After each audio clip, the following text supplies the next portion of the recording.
What's your number one expense right now? I bet you it's rent, or maybe you have a mortgage if you bought a home. Well, a lot of people in America are getting crushed by rental prices right now. It's ridiculous what's happening.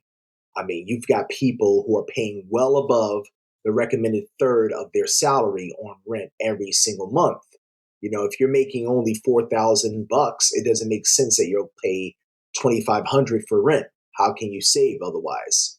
Well, I want you guys to see these clips right now from people of different backgrounds in different parts of the country tell their experiences about how much their rent has increased over the past couple of years. Let's go ahead and roll it. I need to know why LA is so fucking hard to rent right now. I make $200,000 to $250,000 a year. I work my ass off. I have a 798 credit score. I just put my name in for an apartment house for $4,000 and I got denied. I wrote a cover letter. I got her phone number. We chatted. I told her my boyfriend's handy. I make more than enough money and my credit score is phenomenal. Why? I need to know. If there is anybody that could tell me why I keep getting rejected by these places where I have more than enough money to rent, I don't get it. It's so frustrating and it like breaks my heart every single time. Every single time. I am literally almost started crying when I got the rejection email today. And I know that's so silly, but I get excited. I start designing the house and it's so exciting and it's a new fresh start. I love, love, love moving. The 4 places that we have put our name in have not gotten. I'm so confused. I do not understand it. How are we supposed to buy a house when my rent is going up another $195 a month? It has gone up $720 in 4 years for the same place that I live in. $8,640 a year more for the same place I lived in 4 years ago. I'm sorry, property taxes are not going up that much that landlords are charging that much more. We have to stop blaming the economy, the government, the president. It is greedy people taking more profits in. When people tell you, just move somewhere else, why would I move to another state that's cheaper? Why should I have to uproot my family, lose my career, just to afford to live somewhere? You're implying people who live in where I live now don't deserve a fair shot at cost of living. And places with cheaper rent pay lower salaries. That's how this whole thing works for the most part. And my girlfriend's a teacher. Like, if she moves to a state with a cheaper cost of living, she might not even have a pension or her benefits anymore. Instead of telling the middle class to keep, looking somewhere cheaper, why don't you all align together and get people out of control that are doing this to us? You are always closer to being homeless than you are to being rich. Everyone just assumes one day they're going to get rich. And that's why they don't stand up for people just like them in the struggle right now. If not for the raise I got 4 years ago, I would be totally screwed. I don't even want a handout or help. I just want things to not be so crazy expensive every year. Go buy pizza from where I work. Go buy my merchandise. I don't know. Not a handout, just advertising. I don't care what none of y'all say. If y'all paying over $1,300 in rent a month, y'all rich. Nowadays, in order to rent, you have to make 3 times the rent that they requesting. Baby, that's $3,900 a month you gotta make. Where the hell y'all working at? How much y'all getting paid an hour? Where are y'all located at? Being so for real, how can y'all afford $1,300 rent, a $700 car note, insurance probably be $200-$300, and then you gotta buy food every month, and then y'all probably got kids. I'm being so for real. If you a female, how you can get nails, toes, eyebrows, hair, whatever y'all want? Even clothes, how do y'all even have extra money to do all of this? And then if you a guy, how y'all paying for haircuts? Y'all outfits be $200 for real. Let me know what y'all doing. Y'all hustling on the side or what? But now for real, are y'all able to afford this, or do y'all have a sugar daddy or a sugar mama on the side? Let me know something, because I'm trying to be in y'all business. Okay, bye. I ran the numbers, and buying a house might be one of the worst financial moves I could make right now. Everyone says renting is throwing away money, but where I live, rent can be 30 to 50% cheaper than a mortgage payment. And what's crazy is that the majority of that mortgage payment isn't even going towards building equity. We'd actually build way more wealth renting and investing the difference. This obviously varies depending on your own unique circumstances, but for us, renting is definitely the right choice. Curious about how other people in their 30s are thinking about the buy versus rent decision. It ain't no way that renting an apartment is this expensive now. What's really going on, bro? The market for apartments is crazy. Not even just apartments, houses, all that. It's the norm is $2,500. What's really going on? How do y'all expect people to get through the week. Just like, I don't get it. Like, bro, I feel bad if you ain't working right now or something. Like, it is crazy. Like, and then it be the apartments that it don't even be nothing special about it. It ain't them high rise apartments. It's the simple one bathroom, 2 bedrooms, living room, and that's it. Like, at the end of the day, bro, the something gotta shake. A reality check has to come in play. Like, I don't know what's been going on these last couple of years, but I don't like it. Like, bro, you can't even tell nobody, like, yeah, I'm gonna move out and I get 18 and get a man. That's damn near throwing them to the wolves. You know what I'm saying? Like, how motherfuckers be like, your parents be like, hey, you gotta move out when you get 18. I wish motherfucker would tell me if I was 18 right now, move out. You gotta let me get some time to understand what's going on. Like, these apartments are so expensive. And that ain't even groceries, cleaning products, clothes. Like, to the new generation, life is life. And you remember that teachers always be like, yeah, once you graduate, you're gonna see how life is. No, life is really life. And I'm telling you, life is real. How much rent should you really pay? There's a popular rule of thumb that states your rent should be no more than 1/3 of what you make each month. So if you make $3,000 a month, your rent shouldn't be more than $1,000. But in big cities like New York City, and especially right now, finding an apartment for $1,000 a month is pretty hard to do. To reduce the amount of money you pay each month for rent, consider these tips. You can live in a studio or even rent out a room in someone's home, which I swear sounds a lot creepier than it actually is. Avoid moving to the most popular area. Living even just a few blocks away from where you really want to live can save you hundreds of dollars per month. If you work remote full-time, ask your employer about remote worker benefits. Some of these can include them paying for your Wi-Fi and even for your electricity, which can save you a lot of money per month. If you want to learn more about renting an apartment right now or even the housing market, check out The Balance. So I'm 2 weeks away from moving to New York, and no one told me that there's a big ass difference from going to Los Angeles to New York. I mean, if you think you had a little bit of money, New York rent prices will humble you. So let me give you guys a little tour of my current LA apartment, tell you how much I pay, and then I'll share how much more my rent will be in New York. So I'm working on moving, so do not judge my space, okay? Because it's a little messy. So that's the kitchen. This is the living room. And let's give you a close-up so you can see the view. It's a really nice view of downtown LA, the sun, all that good stuff. So my unit does have a unit washer dryer, which is nice. The hallway, and here is my bedroom. This is my walk-in closet, pretty good size. As I said, I'm moving, so please do not judge me. This is my bed, my little desk, and this is my view from my bed. Pretty cool, right? All right, so let's walk it over to the bathroom. So my bathroom is actually a really good size. So you see, restroom, huge. So it's a 1 bed, 1 bath in downtown LA, and I pay about $3,400 a month. That does include parking and the amenities. It does not include utilities. So all in all, with utilities and everything, I'm about $3,600 a month. Now, as I said, I'm moving to New York in 2 weeks, and I have been apartment hunting. Well, to get a studio out there, you're looking at easily $4K a month.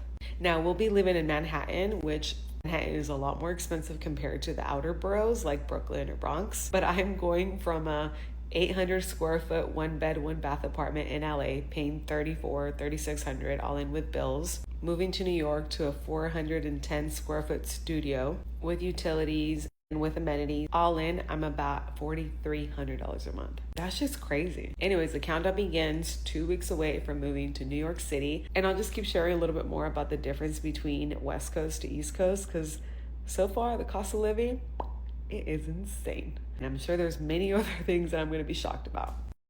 You know, there's a lot to be said about these people in these videos.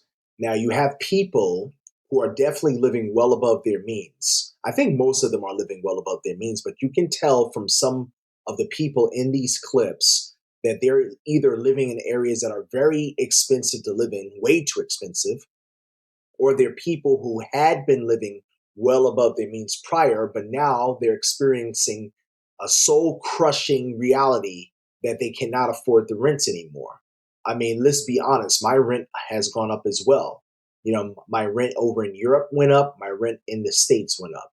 So it's been brutal, to say the least. But, you know, a lot of people right now are definitely struggling to keep their heads above water. And I think that is going to get worse, guys. I really think it's going to get worse. Don't count on it getting better anytime soon.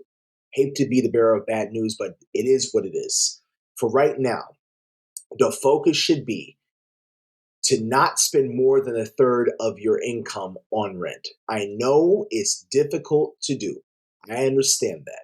But what we've got to focus on right now is how do we eliminate the unnecessary cost? If you are a single person, not married, not in a relationship, you don't have kids, there is absolutely no reason at all why you should be renting a 3-bedroom apartment. I'm sorry, I've come across people like that before. They want to ball out, they want to be big ballers. They get a 3-bedroom apartment, you know what I mean? And they're paying like $3,000, $4,000 a month for it. And they're just by themselves, hoping that they can either impress the ladies. If they're a guy, usually they want to impress the ladies, or even females who ball out a little bit because they just want to have the space to put extra furniture and to make things look so sweet and nice. Guys, we have to stop living like that. This is a new day and age. And in this day and age, we have to be more conservative with money. Now, in some of these clips that we just saw, we saw people whose rent went up significantly. Y'all don't have any rent controls in your area? I mean, there's got to be some, like I know, for example, in New York, there are rent control laws in place that can protect tenants. Generally, the rent won't go up over a certain percent year over year. Overseas, the same thing in Germany. Rents don't go up over, 2% usually year over year. Portugal, the same thing. But I know that in some U.S. states, you may not have that in place. Again, it may be in place. I just don't know about it. But I've heard a lot of horror stories from people who are overpaying for housing right now. That's just talking about the rental market. What about the housing? Like if you want to buy a home, what about the mortgages? The mortgage rates are insane right now. People are paying 7, 8, 9% mortgage rates right now, and they're buying homes that start at $500,000. What once was back in the day a $200,000 home now will run you about $800,000. And then let's throw on top of that the job market. How can you afford it? You have to take a step back and check your own reality and realize that right now, living above your means just isn't an option. What I'm about to say right now is quite deep, okay? We as Americans, when I compare us to anybody else in the world, our thing is we love to be materialistic. Sure, there's other countries around the world, there's other people around the world who love the Gucci, the Prada, the Ferragamo, who love all of the luxury brands, the luxury cars. Of course, there's people all around the world who love that. But one thing I've noticed with us is that we tend to live that sort of life despite us not having the financial means and capabilities of doing so. And we've got to realize that at some point that will always come back to bite us in the ass. And at this moment right now, I think a lot of people are waking up. There are people who have tried to buy homes and do the right thing to live the American dream, and they can no longer live it because they can't afford it. And let me be clear in what I'm about to say right now. There is absolutely also no way that you, whether you are single or you have a family to support, there's absolutely no way right now that you can make a living off of one income unless you're making over 250, 300K a year. You need to have multiple sources of income to make it in this economy. Will things turn around? Maybe, perhaps, I don't know. Likelihood is it won't, because all of the indicators show that the cost of living will continue to go up year over year. And some people are hoping that AI will come and save us and reduce the cost of living over time as we implement more and more AI that's capable of doing things. It could be, but that's why Elon Musk and the world's leaders are talking about universal high income, because for you to just get a UBI, which is universal basic income, it may not cover the rent. You may get a check for like $1,500, $2,000 a month at the most, and that will be barely scratching the surface, guys. I mean, you won't be able to make ends meet. So this is why you need to have multiple sources of income. And I know it's easier said than done. I get it. I'm still doing it myself.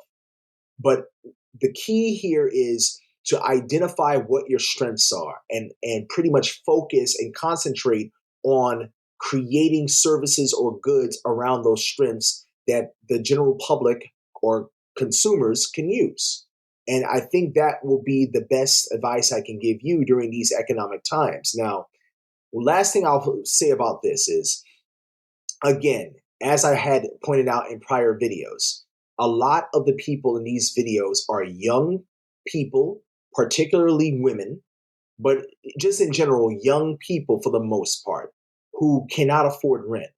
I have a very bleak outlook on our youth today.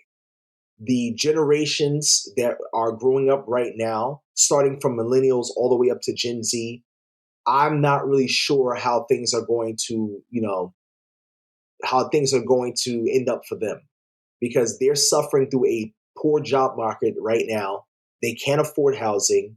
They can barely afford to go out to eat. They can barely afford groceries.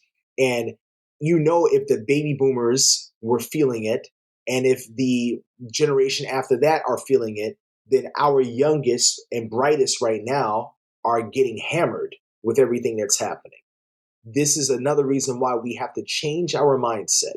Now, some people have been talking about, well, what if a socialist system could work?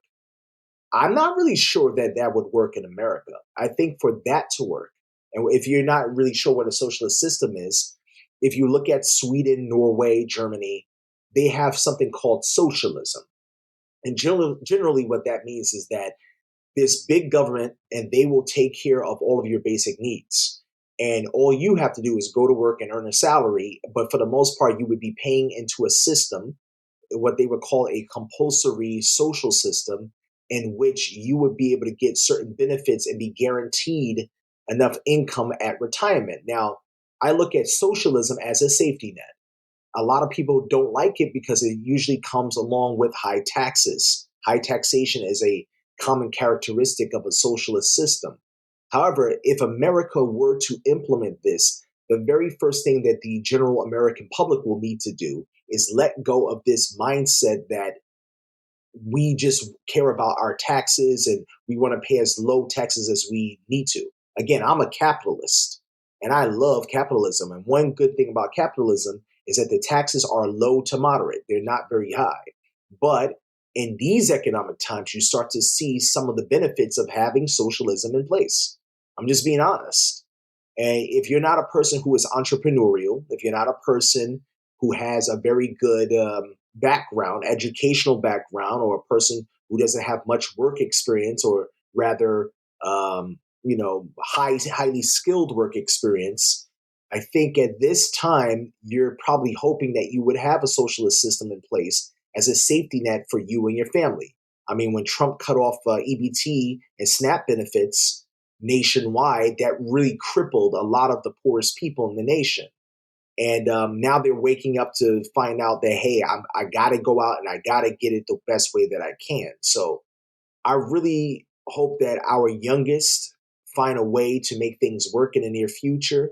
I might do a video or two in the future on just exactly what our youngest generations are doing to get by, and the unconventional ways of how they're making money. That might be interesting. If you guys want to see that, make sure you comment below and like the video. But anyway, guys, I'm going to get out of here. Like this video, as I said before, subscribe to the channel, and YouTube believes that you'll like this video right here. Yep, right there. Go ahead and give it a click, and I'll see you on the next one.